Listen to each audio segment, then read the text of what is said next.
आंध्र प्रदेश में हुकूमत की जानिब से हुकूमत आपकी दहलीज तक यानी कि गड़पा गड़पा मना पर बोतम के नाम से प्रोग्राम चलाया जा रहा है। कन्नौज शहर के एमएलए हफीज खान ने आज वाईएसआरसीपी कारपोरेटर सेक्रेटरीट का अमला और मना हुकूमत वॉलंटियर्स के हमराह वार्ड नंबर 13 का दौरा किया। इस मौके पर इन्होंने यहाँ दरपेश अवामी मसाइल से वाकफियत हासिल की। आंध्र प्रदेश स्टेट में जगन मोहन रेड्डी साहब की क़ियादत में हर घर पे जाकर हर एमएलए हर अपनी कॉन्स्टिट्यूंसी में लोगों को जो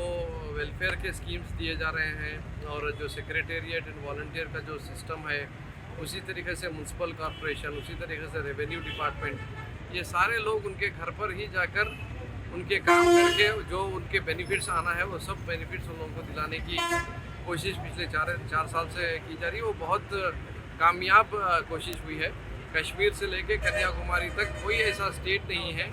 जहाँ पर गवर्नमेंट ऑफिशियल्स बेनिफिशियरीज के सिटीजन्स के घर पे जाके उनका पूरा डेटा लेकर उनको जो आने वाले